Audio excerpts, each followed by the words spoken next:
What's going on, everybody? Welcome to CS5 Unmasked. Today I'm going to be unboxing a very special gift that I had received from a fellow YouTuber by the name of Undead Survivor. So a little while ago I had made 3 masks for him because he was going to be working on a short film and he needed a few masks for some of the characters. So I was more than happy to help out. In return, he had sent me a machete that he made with his own 2 hands. So today I'm going to be unboxing the machete so I can get an actual really good look on how awesome this thing really is. Now, if you haven't seen the 3 masks that I actually made him for a short film, I'm going to leave a link to that video in the description below and you can go check it out after you watch this video.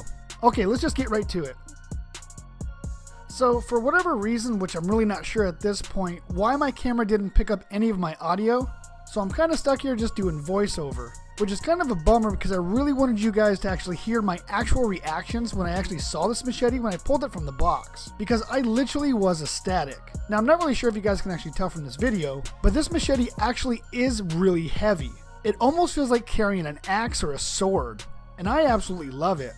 The sheer quality and craftsmanship of this machete by far exceeded my expectations. This thing is just simply amazing. Now the box did come with a couple envelopes, which was a total shock to me because I thought I was just going to get a machete. But lo and behold, Undead Survivor had surprised me once again by sending me just a little something extra. Inside the larger envelope, I was actually quite blown away because there was a beautiful illustration of Jason Voorhees himself. And not only was it of Jason Voorhees, it actually had the machete that Undead Survivor had made himself in the illustration as well. Now the second envelope that actually came with it was a handwritten note. So I'm going to go ahead and read this to you because the first time that I had read it, I almost wanted to cry. Dear CS5, thank you so much for all of the help that you've given me over these past few years. You have been a really big help gaining me subscribers and helping me with the fantastic props for my short films. Your work is amazing and I knew that I had came to the right person for the job. I hope this machete gives you a good idea for a video or a nice decoration on the wall. But if you like, I may have an idea. In this envelope, I have given you an idea for my own design. Hopefully in the future, we can work together to see this creation come to life. I hope you enjoyed the gifts, and I look forward to seeing more of your work. Keep on surviving, your friend Waylon, aka Undead Survivor.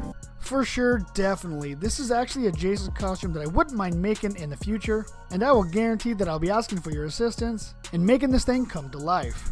Again, I want to thank Undead Survivor for hooking me up with this sweet machete. It's got a good weight to it, it feels durable, and I know if I had a pumpkin or a watermelon sitting next to me, I would guarantee it'd probably cut it directly in half. This thing just looks absolutely amazing, with this extremely sharp edge, the excessive amount of scratches, and what appears to be dry blood or some sort of patina. This thing is probably one of the coolest things I've ever received. And not only is this something really cool that can be displayed on my shelf, I do want to make a few videos in the future where I put this machete to the ultimate test. Alright everybody, I'm going to leave a link to Undead Survivor's YouTube channel in the description below, and also a link to the video of the 3 masks that I had made him for his short film. Alright everybody, until next time, this is CS5 signing out, and I hope to see you in the next video.